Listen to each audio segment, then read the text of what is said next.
Every year I used to buy the new edition of Who's in Charge Here, which were really funny political books with photos of politicians with silly captions, in the balloon bubble with the whatever the comedy moment was. But it's not so funny when Who's in Charge Here is the question about our foreign policy at a time of rising tensions with both Russia and China. Hey, everybody, I'm Steve Green with Bill Whittle and Scott Ott, and this is Right Angle, brought to you by the members of BillWhittle.com. Gentlemen, two stories crossed my desk last week. One of them I actually had to go hunting for because for some reason, the possibility of World War III starting in Europe hasn't been generating that many headlines. The first one, though, comes to us from the National Pulse, and it involves our incoming ambassador to China. Bill, let me tell you a little bit about this guy. The National Pulse says that President Biden's presumptive ambassador to China, Nick Burns, is a former advisor to a consulting firm employing Chinese Communist Party officials, a board member of a Harvard University program collaborating with China's military, and a contributor to Chinese state-run media outlets. He also served as a senior consultant at the Cohen Group, which works closely with former Chinese Communist Party officials, and many consultants are active in various D.C.-based China lobbying groups.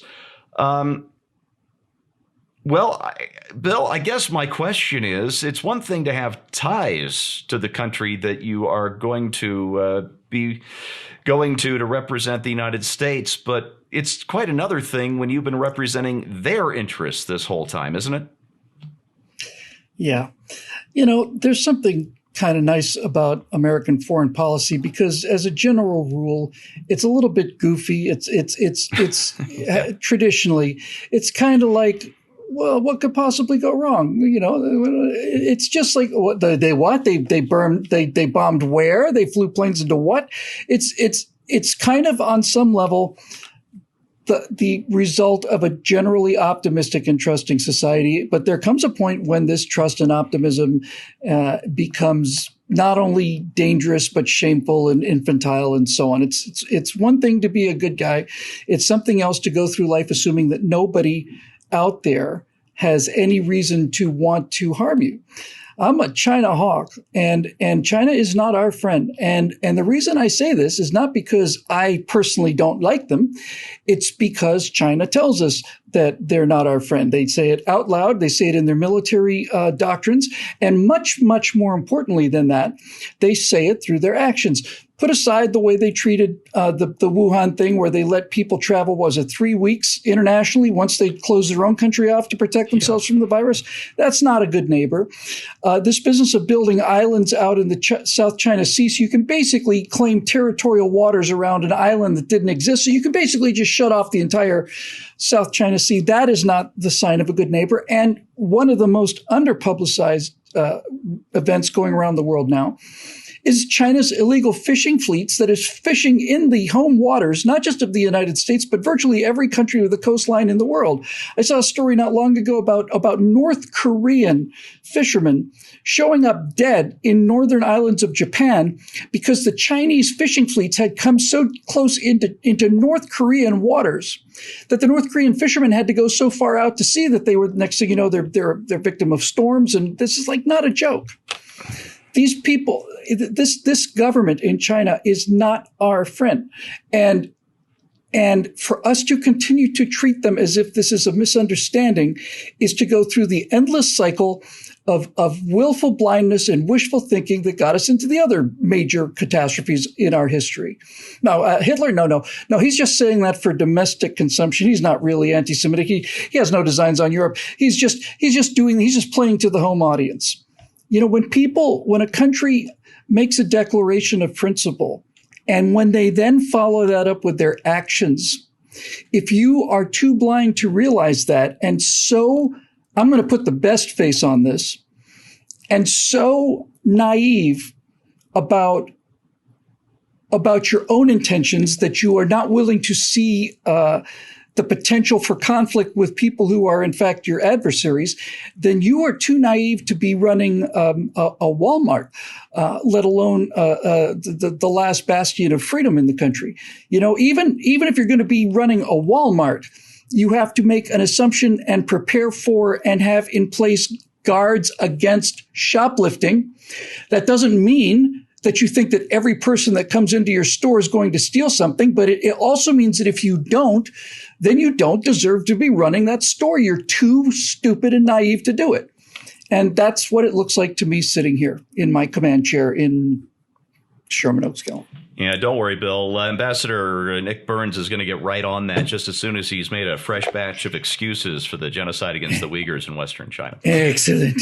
All right, Scott, let's go to you. I don't know if how many of our viewers are aware of this. I know Scott and Bill are, but there's been a huge military buildup along the border of Russia and Ukraine, both sides putting tanks on train cars and racing them to the border, and just it's a powder keg just waiting for a spark. And the New York Post reported last week the Russian President Vladimir Putin took advantage of the Biden administration's decision to abandon plans to send 2 destroyers to the Black Sea. That's the body of water that Ukraine and Russia share in the south there, by closing off the Kerch Strait, which connects Crimea to Russia. And by the way, on the other side of that is also about half of Ukraine's coastlines and about half of their ports. The straits will stay closed, Putin says, until next fall, at least. And the action comes as Russia warned the U.S. to stay away from the area, quote, for their own good. And that's after the Biden administration said it was going to send 2 destroyers to the Black Sea, but then changed their mind. Scott, we should have learned during the 80s that you get peace through strength, not peace through vacillation. What do you call it when you turn around 2 of our most powerful warships in response to Russian threats? You know, there's almost a childlike naivete among some people on the progressive side of the aisle because they assume, and I guess in a sense it's like the ultimate egotism.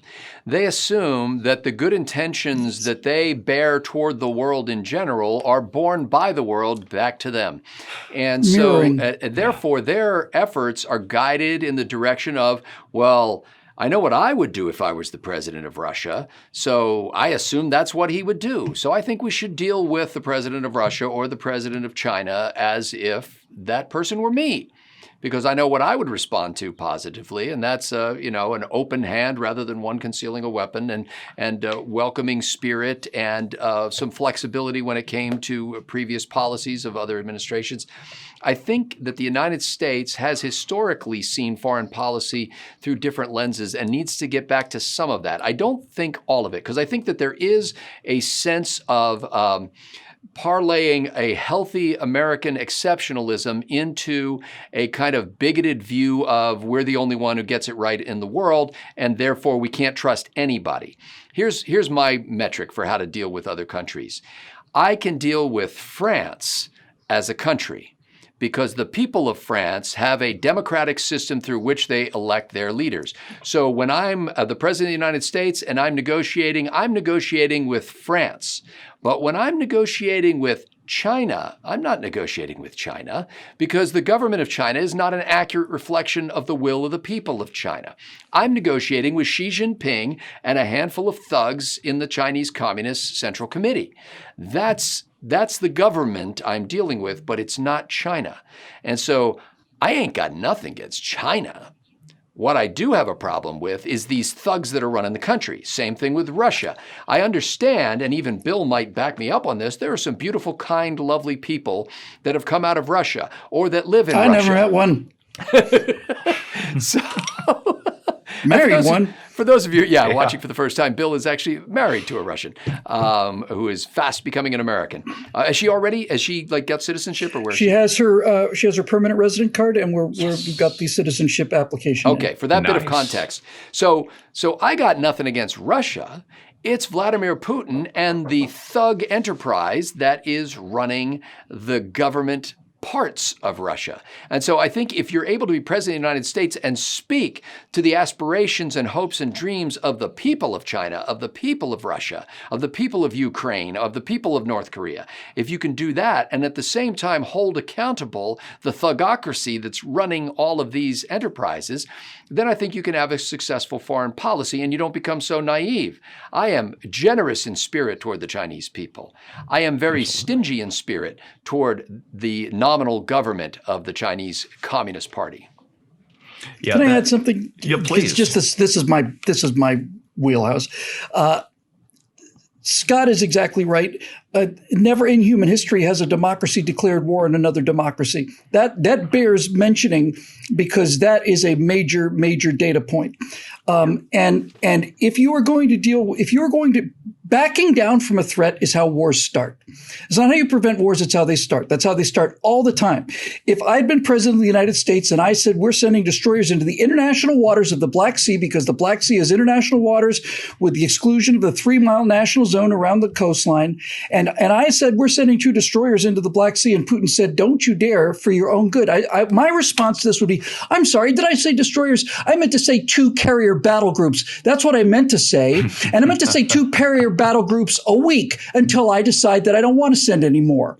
That's what you say to people like this. And the reason you say that, Steve, is not so that you can get them all completely freaked out. You say that so that you can increase certainty, not decrease it, increase the certainty. What will the United States do if we launch a kinetic shooting war in Ukraine? Well, it sounds to me like this president is nutty enough to actually maybe think he would start taking strikes against us, in which case the risk of war goes down.